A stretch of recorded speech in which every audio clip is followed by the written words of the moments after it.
Whatever religions and religious sects exist in this world were all formed in the name of some enlightened soul by some group of dedicated followers. The secluded spots that the noble sage had chosen for his meditation in the later years have now become pilgrimage centers, ashrams, monasteries, temples, and churches, where, in the name of those sages, and for earning their living, people engage themselves in various functions and practices ranging from simple livelihood to extreme luxury. Accomplished sages are always put on a pedestal, but no one can attain the state of accomplishment simply by putting themselves on a pedestal or being put there by devotees. That is the reason that Dharma has always been the field of an authentically realized sage, a true accomplished teacher. The Gita, the song celestial in Sir Edwin Arnold's translation, is undoubtedly a scripture. It is the actual teaching of the Supreme Spirit as manifested through the personage of Yogeshwar Lord Sri Krishna, a realized sage and enlightened teacher. These eternal truths and the true essence of the same sacred verses of the timeless dialogue between the accomplished teacher Krishna and the devoted and noble-hearted spiritual seeker Arjuna are being relayed to you in their pure form and innate clarity through these audio cassettes of Yatharth Geeta.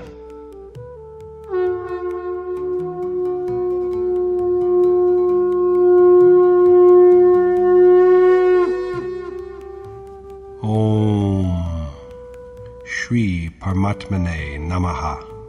Yatharth Geeta, ShrimadBhagavadGita. Chapter 10. An Account of God's Glory. In the last chapter, Krishna revealed the mysterious and definitely propitious knowledge that is the monarch of all knowledge. In chapter 10, he again takes up the subject and asks Arjuna to listen to him carefully. But what is the need of repeating something that has already been elucidated? The seeker is in fact imperfect right up until the moment of attainment. The fabric of nature wears thinner as he is more and more absorbed in his contemplation of God, and fresh visions appear before him one after the other. This is made possible through a sage's, an accomplished teacher's, guidance. He does not and cannot know them by himself. In the absence of such a direction, the worshipper will be deprived of the attainment of God. So long as he is even slightly removed from his ultimate goal, it is evident that a crust of nature still endures, and there is an apprehension of his slipping and stumbling. Arjuna is a disciple who has come under Krishna's shelter. He has begged the Yogeshwar to support him as he is his pupil who depends on him. So for the sake of this earnest and submissive disciple, Krishna speaks again on what he has already discoursed on in chapter 9.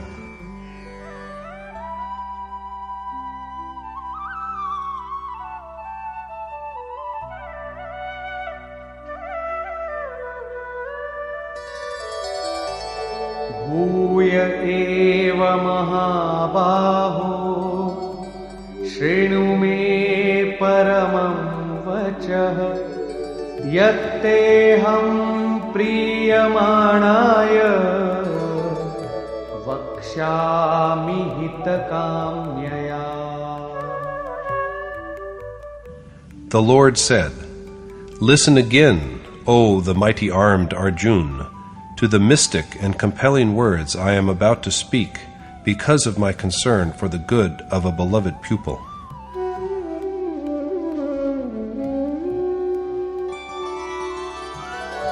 Name viduh suraganaha prabhavam namaharshayah ahamadirhi devanam maharshinam cha sarvashah.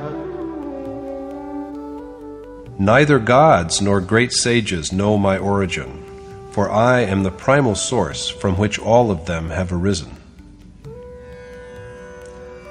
Krishna also declared earlier that since his origin and action are both celestial, they cannot be seen by physical eyes. So his manifestation goes unnoticed, even by men who have reached the spiritual level of gods and sages. On the other hand, however,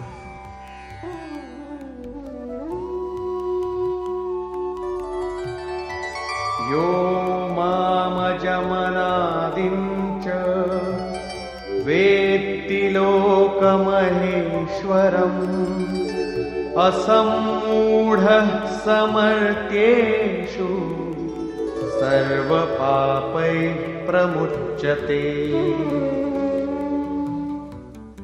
the wise man among mortals, who knows my reality as the birthless, eternal, and supreme God of the entire world, is freed from all sins. The man who knows this is a man of true wisdom. In other words, a clear awareness of the omnipresent, eternal God is the knowledge that liberates one from sin and rebirth. This achievement also is a gift from Krishna.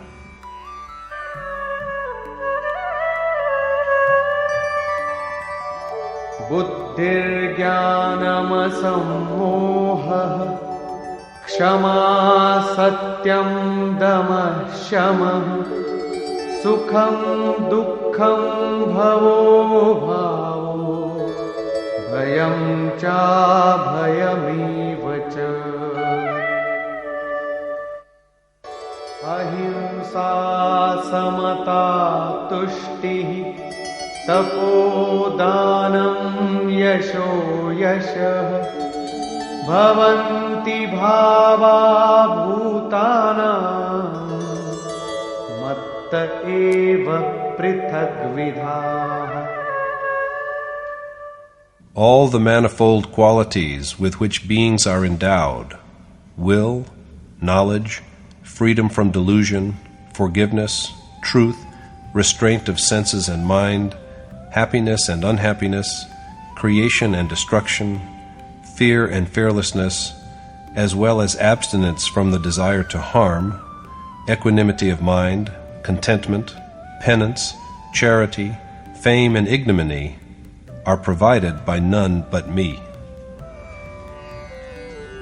Firmness of purpose, knowledge, dedication to the goal, suppression of the mind and senses, inner happiness, the pains of the spiritual way, awakening of God within the self, total dissolution at the moment of realization, fear of the disciplining power of God, fearlessness of nature, conduct that does not degrade, equanimity in which there are no conflicts, contentment, penance in keeping with the needs of the goal, self-abnegation, and putting up equally with both honor and humiliation on God's way. All these propensities are of Krishna's making. These are the qualities that characterize the way of divine contemplation.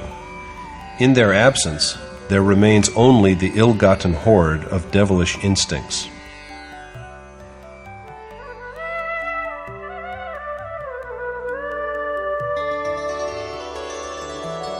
Maharshaya sapta purve Chatvaro manavastatha Madbhava manasa jata Yesham loka imah praja.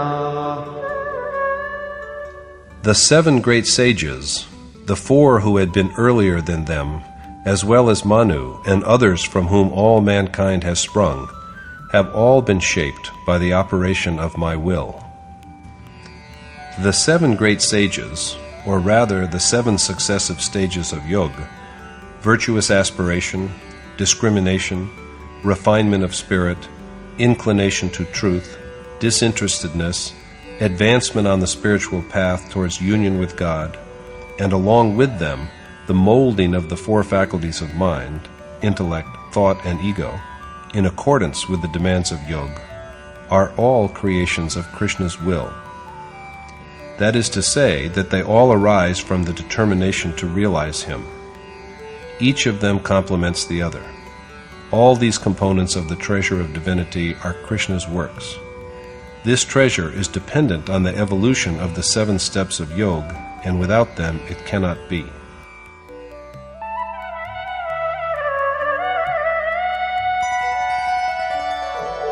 Etam vibhutim yogam cha mamayo vetti tattvatah so vikampena yogena yujjate natra samshayah. The one who knows the reality of my exalted magnificence and the might of my yoga doubtless partakes of my nature by becoming one with me through meditation. The man who learns of the excellence of yoga and the glories of Krishna by direct perception is united with him and abides in him. There is not even the least doubt about this. The steady, untrembling flame of a lamp where there is no wind is an apt illustration of the subdued mind of a yogi. Avikampan in the verse refers to such an analogy.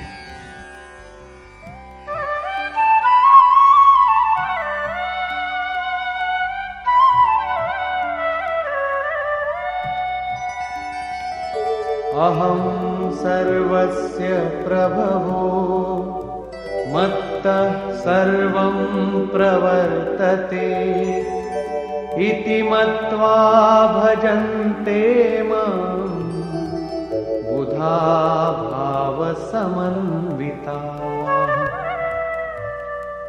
Aware of the reality that I am the source of all creation, as also the motive that stirs it to effort, and possessed of faith and devotion, wise men remember and worship only me.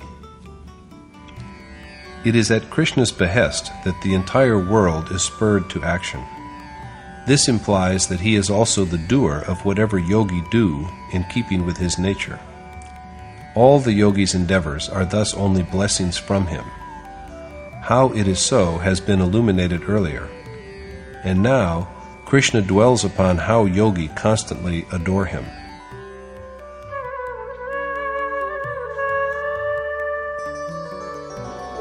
Macchitta madgata prana bodhayantah parasparam kathayantascha mam nityam tushyanti charamanti cha. They who anchor their minds on me, sacrifice their breath to me, and are contented with speaking only of my greatness among themselves, always dwell in me. Men who devote their minds to Krishna alone, without thinking of anything other than him, and who dedicate themselves to him heart and soul, are always conscious of his ways. They are happy singing hymns of praise of his glories, and always abide in him.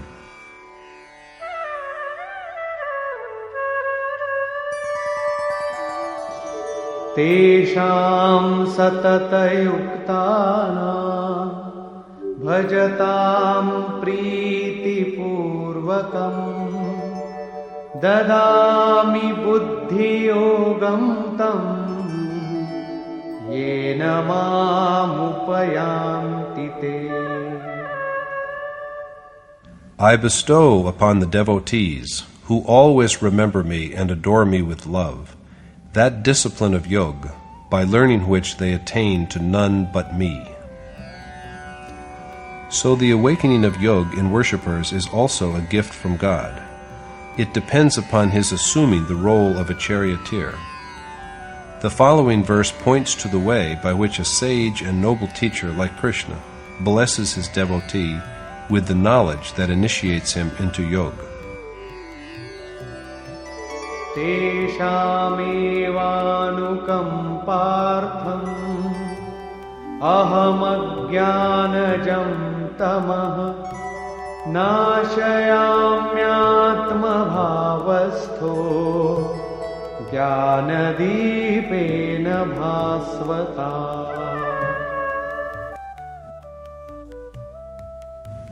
To extend my grace to them, I dwell in their innermost being, and dispel the gloom of ignorance by the radiance of knowledge. Krishna stands inseparably by the worshipper's self as a charioteer to destroy spiritual ignorance. Worship does not really commence until, through a sage who has known God, the Supreme Spirit Himself has come awake in the worshipper's soul and taken upon Himself the task of guidance from one instant to another, as also of restraining and disciplining him, and escorting him safely across the incongruities of nature.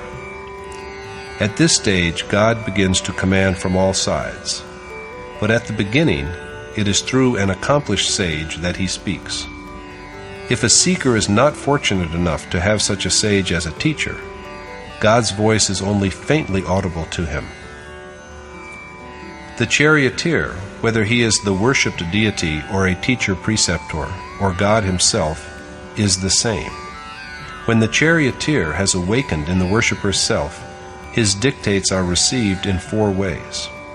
At first, there is the experience that is related to gross breath, of the infusion into it of a thought that was earlier not in it. When a worshipper sits in meditation, he is confronted with a number of questions. When is his mind going to be truly absorbed? To what extent is it already absorbed?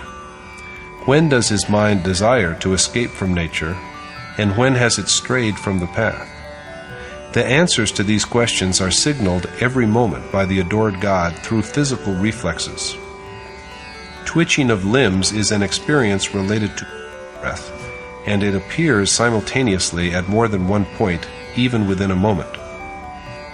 If the mind has deviated, these signals are transmitted minute after minute. But these signals are received only if the devotee holds on to the form of the worshipped godlike teacher with undeviating firmness. Reflex actions, such as twitching of limbs, are a much too frequent experience of ordinary beings because of the clash between their contradictory impulses. But these have nothing to do whatsoever with the signs that are transmitted to worshippers who are wholly dedicated to the sublime object of their worship. The other experience is connected with the awakening of breath in dreams. Ordinary men dream according to their desires, but when a worshipper cleaves to God, even dreams are transformed into divine instructions. Rather than dreaming, yogi perceive the act of becoming. These 2 experiences are both preliminary. Association with a sage who has known reality, having faith in him, and rendering him even a token service, suffice to bring about these experiences.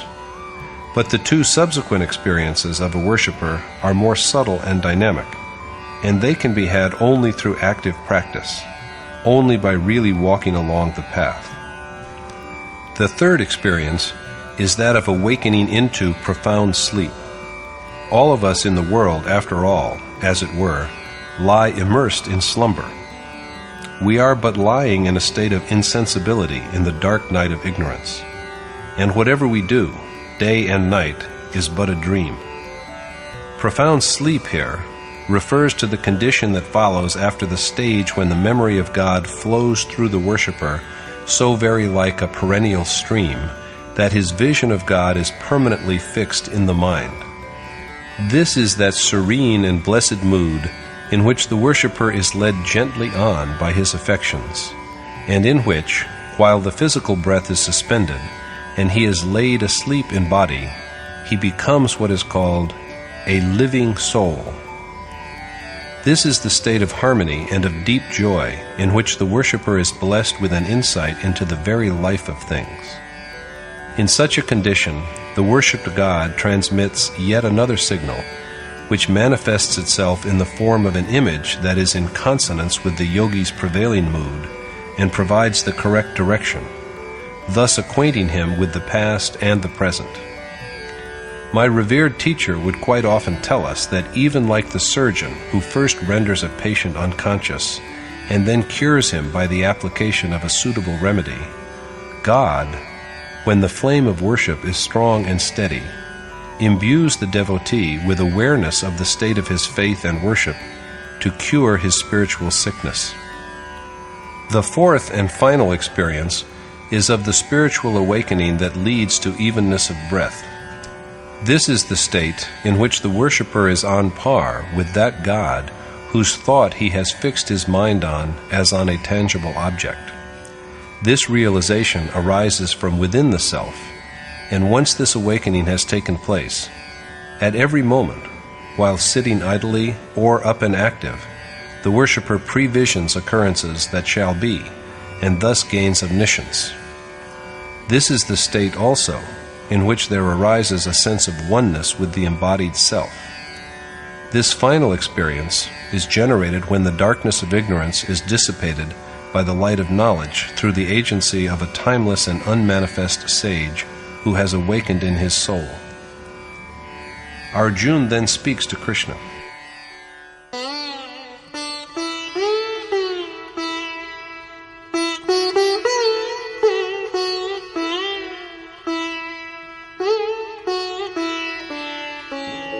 परं ब्रह्म परं धाम पवित्रं परमं भवान् पुरुषं शाश्वतं दिव्यम् आदिदेवमजं विभुम् आहुस्त्वामृषयः सर्वे देवर्षिर्नारदस्तथा असितो देवलो व्यासः स्वयं चैव ब्रवीषि मे. Arjuna said, "It has been so said by even divine sages such as Narad, Asit, the sage Deval, and the great saint Vyas, that you are the radiant being, supreme goal, and absolutely unblemished, because all of them believe you to be the Supreme Spirit, who is the primeval, birthless, and all-pervasive God of all gods. And now you tell me the same." Radiant being and the word birthless are here synonyms for God and the final state of perfect bliss. Arjuna first refers to sages of the past who said the same, and now even divine sages like Narad, Asit, Deval, Vyas, and Krishna himself say it. The latter are all contemporaries of Arjuna, and he has the advantage of associating with these sages. And they all, as well as Krishna, affirm what was declared by the sages of yore. So,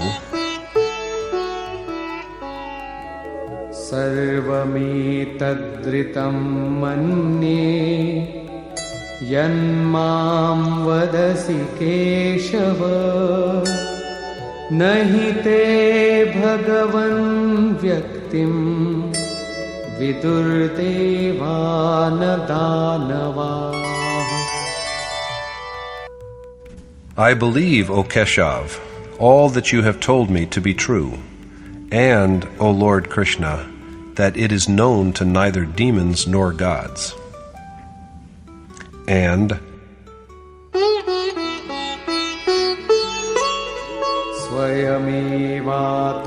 स्वयमेवात्मनात्मानं वेत्थत्वं पुरुषोत्तम भूतभावनभूतेश देवदेव जगत्पते. O Supreme Lord, O Creator and God of all beings, O God of gods and Master of the worlds, I believe that this is known to you alone. This truth, which is known to Krishna, the Creator of all beings and their God, is also made known to those souls who are awakened and lit up by their consciousness of Him. So the knowledge of worshippers is really His knowledge. वक्तुमर्हस्य शेषेण दिव्यायात्मविभूतयः याभिर्विभूतिभिर्लोकान् इमांस्त्वं व्याप्य तिष्ठसि. So you alone are capable of enlightening me well on your glories by which you pervade and dwell in all the worlds. Therefore, Katham vidyamaham yogin Svam sada parichintayan Keshu keshu cha bhaveshu Chintyosi bhagavan maya. how should I, O Yogeshwar, know you by incessant contemplation, and in what forms, O Lord, should I worship you? These questions are agitating Arjuna's mind. How should he know Krishna, a yogi? How should he meditate on him, and how should he remember him? Vistarenatmano yogam Vibhutin cha janardana Bhuyah kathaya triptehi Shrinvato nasti me mritam. And, O Janardan, tell me again the power of your yoga and your exalted magnificence, for I am not yet sated by the honey of your utterances. Krishna has stated briefly at the beginning of this chapter what Arjuna wants to know again.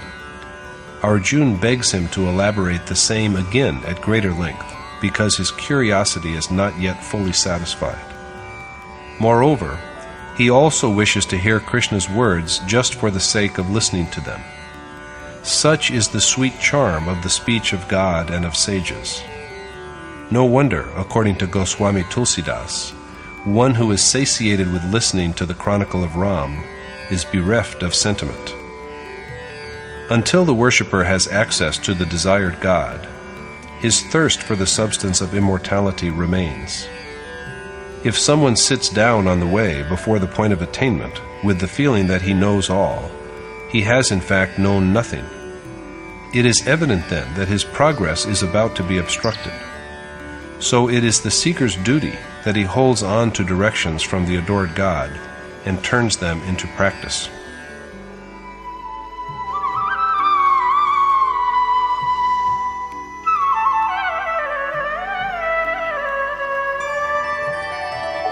Hantate kathayishyami divyāyātma vibhutayah pradhanyatah kuru shrestha nastyanto vistarasya me. The Lord then said, I shall now tell you of the power of my glories, for there is no end to my diverse manifestations. After this, he sets out to enumerate some outstanding instances of his numberless divine attributes. Ahamatma gudakesha sarvabhutashaya sthitah ahamadishcha madhyancha bhutanamanta evacha. I am, O Gudakesh, the self that dwells within all beings, as also their primeval beginning, middle, and end.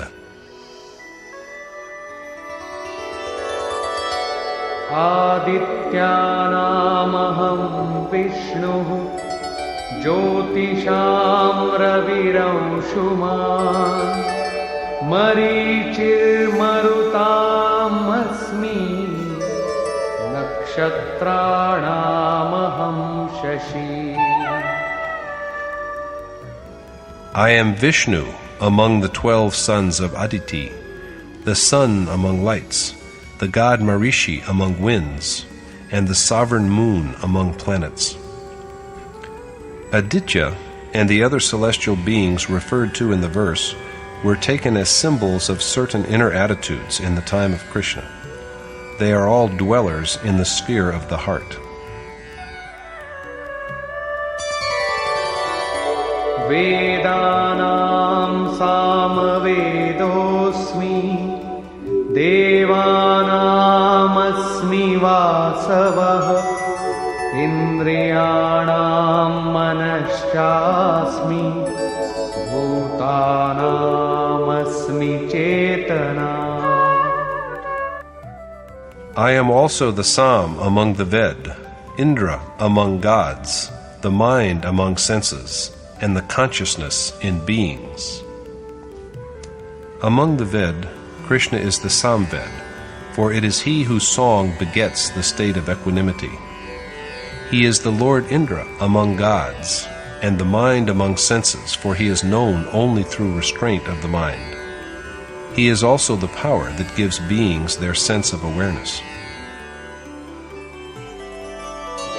Rudranam Shankarashchasmi Vittesho Yaksha Rakshasam Vasunam Pavakaschasmi Meruh Shikharinamaham. I am Shankar among Rudra, Kuber among demons and Yaksha, fire among Vasu, and the Sumeru among lofty mountains. Krishna is Shankar among Rudra. Shankar, Shankar, may be understood as the condition in which there are no doubts and irresolutions. In fact, Kuber, fire, and Sumeru are all metaphors for the discipline of yoga. They are all yogic terms.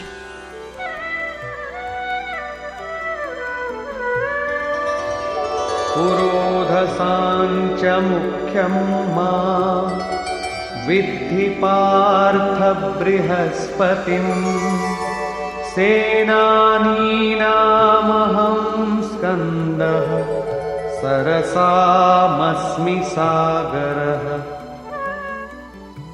Be it known to you, O Parth Arjuna, that I am among priests the chief priest, Brihaspati, Skand among martial chiefs, and the ocean among seas.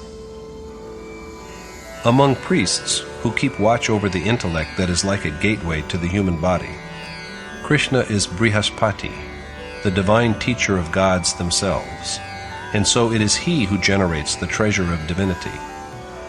Among martial commanders, he is Kartikeya, renunciation of action by which the destruction of animate and inanimate worlds, total dissolution, and the final attainment of God are effected. Maharshinam Bhriguraham Giramasmekam aksharam Yajnanam Japayagyosmi Sthavaranam Himalayah. I am Bhrigu among the great saints, Maharshi, Om among words, the Yagya of intoned prayers, Jap Yagya among Yagya, and the Himalaya among stationary objects. Krishna is Bhrigu among great sages. He is also Om, symbol of the Supreme Spirit among words. He is the Jap Yagya among Yagya. Yagya is the image of that special form of worship that enables a worshipper to be united with God. In summary, therefore, it is remembrance of the Supreme Spirit and recitation of His name. When, after having crossed the stages of two kinds of speech, the audible and the muttered, the name reaches the stage of Yagya, it is then recited by neither articulated speech nor from the throat nor even in thought. It then infuses every breath. There is then only a surging ahead unceasingly with the vision of God, mind engraved on every breath. The rise and fall, ascent and descent of Yagya and its different stages depend upon breath. It is something dynamic, a matter of action. Among stationary objects, Krishna is the Himalaya, cool, even and immovable, like the one God himself. At the time of doom, it is said, Manu was joined with a peak of that mountain. The immutable, even and tranquil God is never destroyed.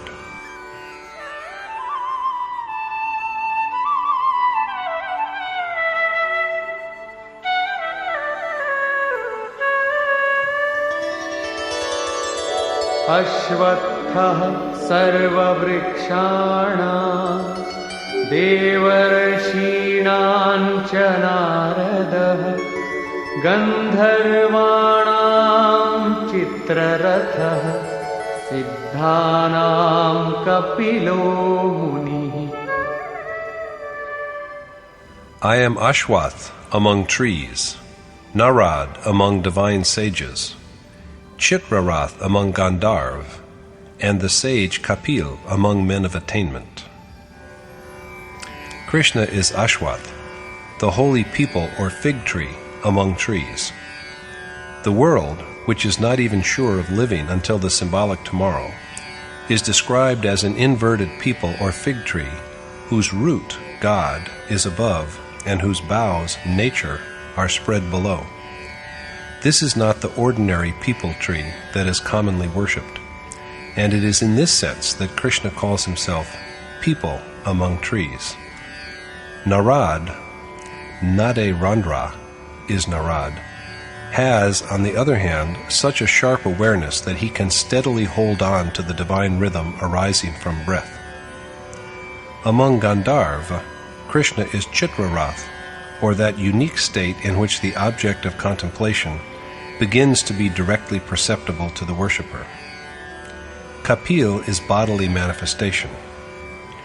Krishna is that form as well as both the state as well as the immersion in that form, and also the divine message that is received from it.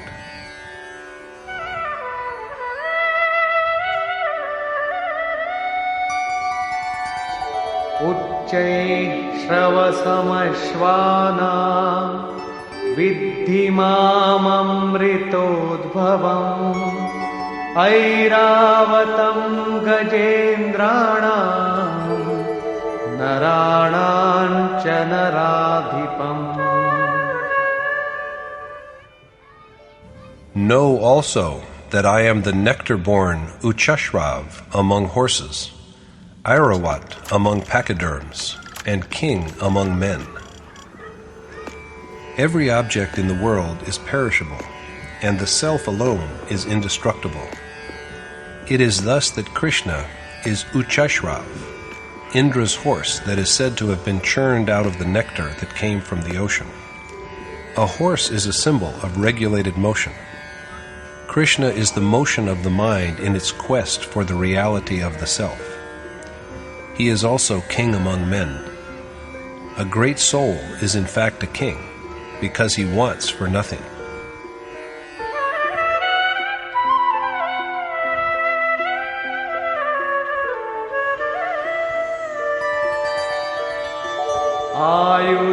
आयुधानामहं वज्रं धेनूनामस्मि Kamadhuk प्रजनश्चास्मि कन्दर्पः सर्पाणामस्मि वासुकिः. I am Vajra among weapons, Kamdanu among cows, Kamdev for procreation, and Vasuki, the king of snakes. Krishna is the most formidable among weapons. Among cows he is Kamdenhu. Kamdenhu is not a cow which serves appetizing delicacies in place of milk. Among sages it was Vashist who had Kamdenu. Symbolically, the word cow stands for the senses. Restraint of the senses is an attribute of the seeker who has learnt to grasp the object of his worship. When he succeeds in molding his senses in tune with God, his senses themselves become a, quote, kamdenhu for him. With this, he attains to the stage when the attainment of God is by no means beyond reach. A seeker at this level finds nothing beyond his grasp. Krishna is also Kamdev for reproduction. However, The birth he effects is not the physical birth of a male or female child. Such procreation, by both animate and inanimate beings, goes on day and night. Even rats and ants reproduce themselves. But the generation of new life by Krishna is the generation of new situations, change from one circumstance to another, by which the inner propensities themselves are changed. Among snakes, Krishna is Vasuki, the celebrated king of snakes who is said to be a son of Kashyap.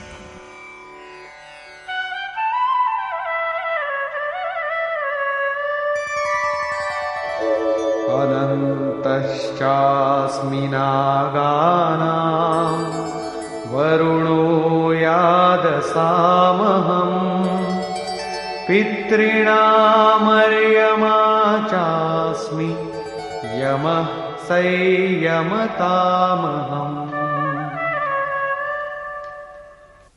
I am Sheshnag among the Nag, snakes, the god Varun among beings of water, Aryama among ancestors, and Yamraj among rulers.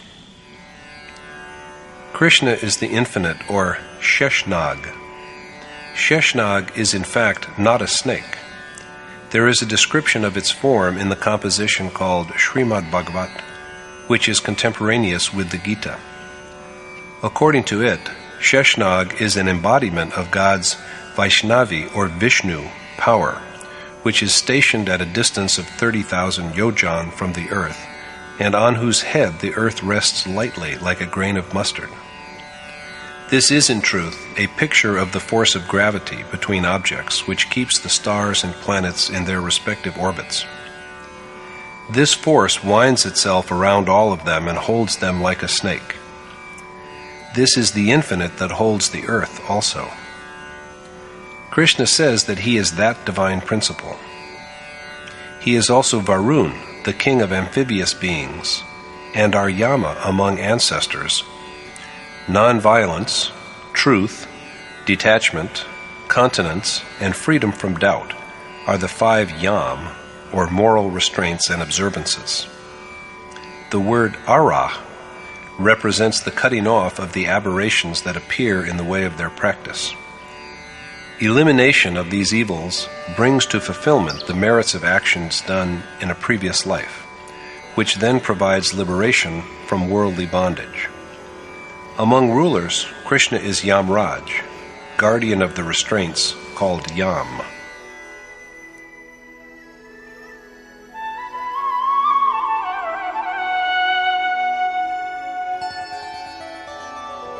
Pralhadaschasmi daityana kalah kalayatamaham mriganancha mrigendroham vainateyascha pakshinam.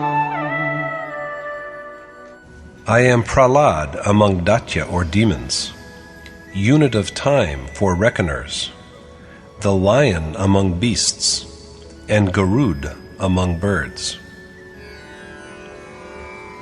Krishna is Prahlad among demons. Prahlad, the word, is divided into par plus alad, is joy for others. Love itself is Prahlad. Attraction to God and the impatience to be one with Him while one is yet dwelling with demoniacal instincts is a process that ultimately leads to perception. Krishna is the joyous love of this union. He is also time among those who are given to counting its units. This reckoning is really not of numbers and of divisions of time. Krishna is rather the progressive lengthening of time that is devoted to the contemplation of God.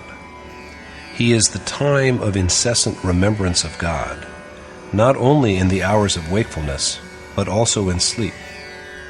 Among animals, he is Mrigendra, the lion, or king of beasts, a symbol of the yogi who also roams about and rules in the forest of yoga. Krishna is also Garud among feathered creatures. Garud is knowledge. When the awareness of God begins to grow, the worshipper's mind itself turns into a vehicle of the adored God. On the other hand, the same mind is like a serpent, sarp, an epithet of Garud, when it is infested with worldly desires, stinging and hurling souls into the inferno of mortal births. Garud is Vishnu's vehicle. When it is blessed with knowledge, the mind also turns into a vehicle on which is born the unmanifest spirit that permeates every atom of the universe. So Krishna is the mind that holds and carries the worshipped God within itself.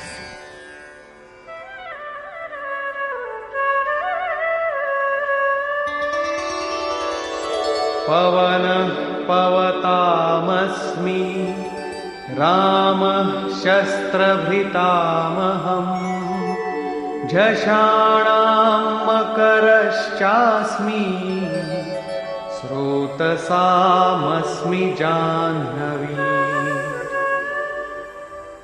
I am the wind among powers that refine, Ram among armed warriors, the crocodile among fishes, and the sacred Bhagirati Ganga among rivers. Krishna is the invincible Ram among wielders of weapons. Ram denotes one who rejoices. Yogi rejoice in knowledge. The signals received from the God they worship are their sole pleasure. Ram symbolizes that direct perception, and Krishna is that awareness. He is also the mighty crocodile among amphibian beings, and the most sacred Ganga among rivers.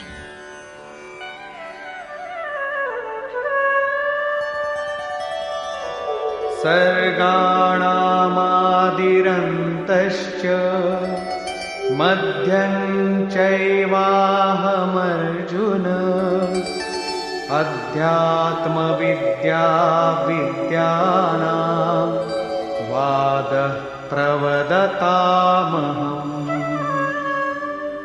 I am, O Arjuna, the beginning and end, and also the middle of created beings, the mystic knowledge of self among sciences, and the final arbiter among disputants.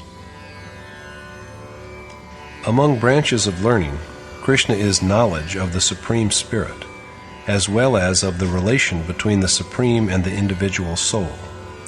He is the knowledge that leads to the sovereignty of the Self. Dominated by Maya, the vast majority are driven by passion, malice, time, action, disposition, and the three properties of nature. Krishna is the knowledge that takes one from this slavery of the material world into the state in which the self is in supreme command. This is the knowledge that is called Adhyatam. He is also the final verdict that resolves all disputes on the Supreme Spirit. What comes beyond this is, it is needless to say, beyond arbitration.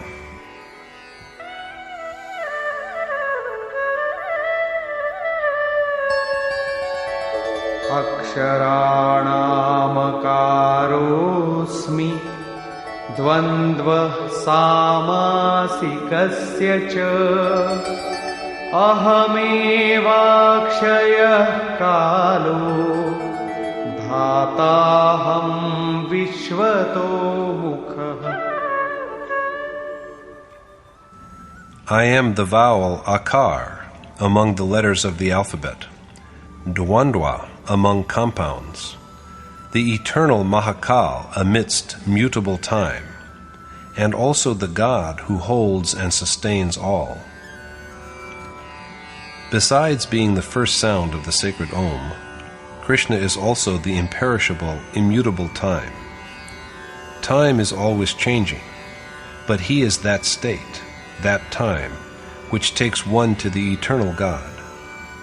He is also the omnipresent Spirit, Virat Swarup, who pervades and sustains all.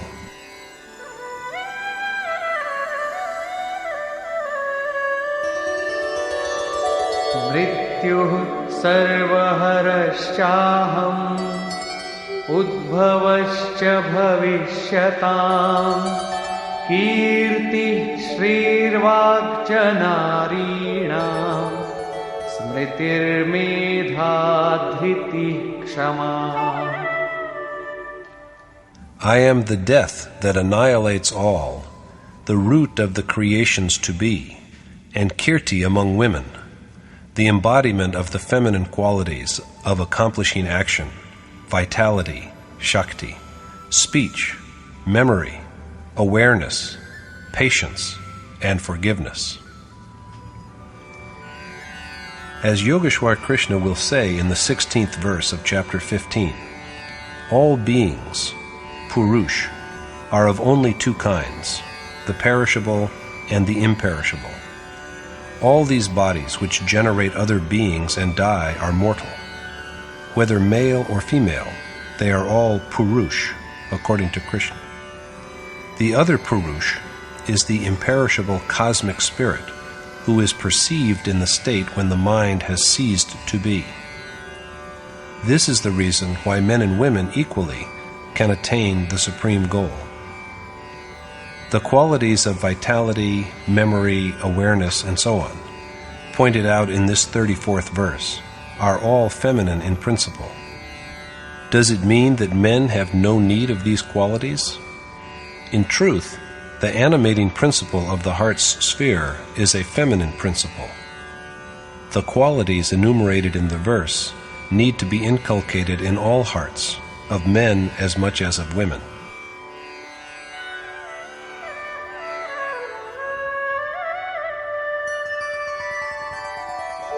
बृहत्साम तथा साम्ना गायत्री छन्दसामहम्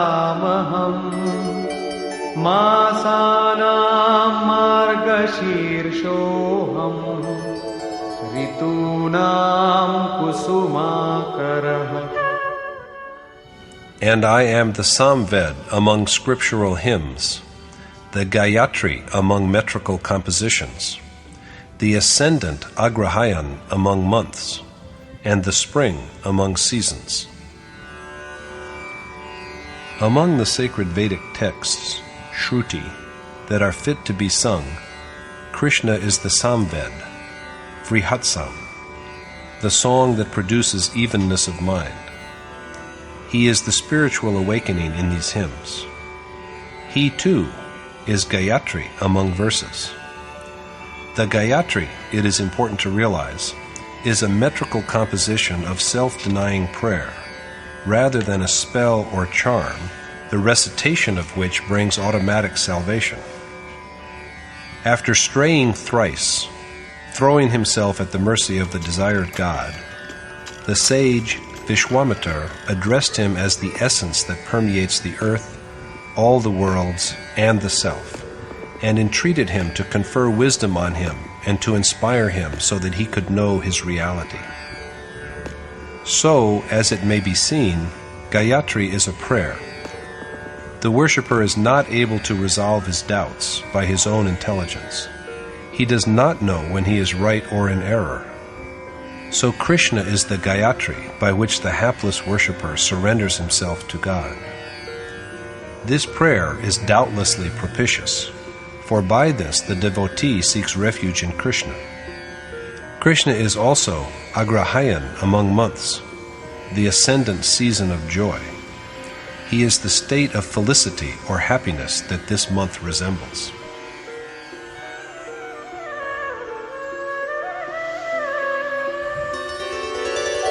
द्यूतं छलयतामस्मि तेजस्तेजस्विनामहम् जयोऽस्मि व्यवसायोऽस्मि सत्वं सत्त्ववतामहम्. I am the deceit of cheating gamblers, the glory of renowned men, the victory of conquerors, the determination of the resolved, and the virtue of the pious. The idea of gambling in the verse refers to the fundamental character of nature. Nature itself is a gambler and a cheat. To forsake outward show and engage in the way of private adoration to escape from the contradictions of nature is an act of, quote, deception. But to call it by the word deception is hardly appropriate, for such secretiveness is essential to the worshipper's security. It is required that the worshipper, although in possession of a heart that is lit up with knowledge, appear outwardly ignorant like a benumbed Bharat, like one who is insane, blind, deaf, and dumb. Although he sees, he should show as if he knows nothing. Although he hears, it should appear that he has heard nothing. The canon of worship is that it should be private and secret. Only then can he win in the gamble of nature. Krishna is the victory of winners and the resolution of men of enterprise. This was also said in the 41st verse of chapter 2. The determination required for yoga, its wisdom, and also the magnificence and enlightenment of virtuous men.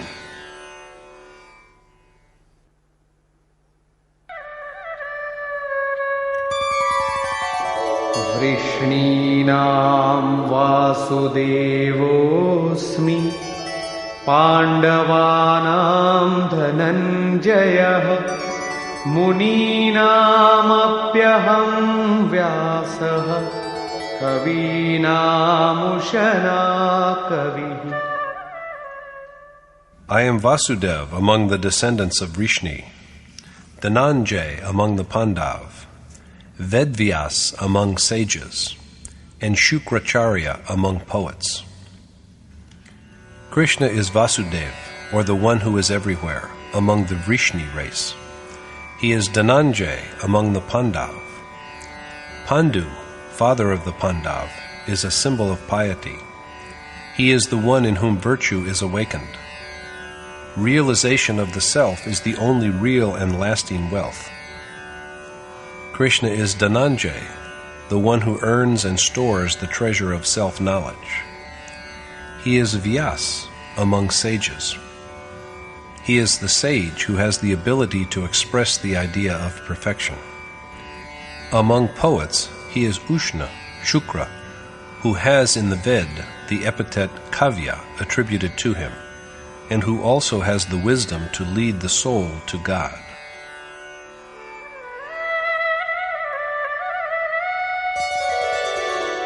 दण्डोदमयतामस्मि नीतिरस्मि जिगीषताम् मौनं चैवास्मि गुह्यानां ज्ञानं ज्ञानवतामहम्.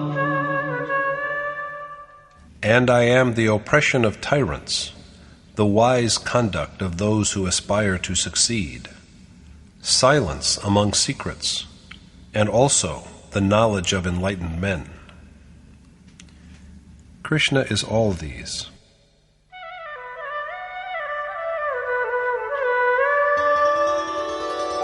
यच्चापि सर्वभूतानां बीजं तदहमर्जुन न तदस्ति विना यत्स्यान् मया भूतं चराचरम्. And, O Arjuna, I am also the seed from which all beings have sprung up, because there is nothing animate or inanimate which is without my Maya.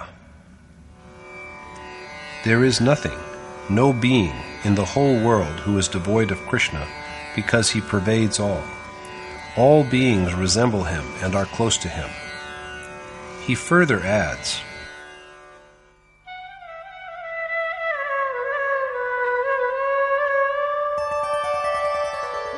नान्तोऽस्ति मम दिव्यानां विभूतीनां परन्तप एष तूद्देशतः प्रोक्तो विभूतेर्विस्तरो मया. What I have told you, O Parantap Arjuna, is only a brief abstract of my countless glories. So Arjuna should regard whatever is endowed with magnificence, radiance, and might as having come forth from Krishna. This is what he is told now.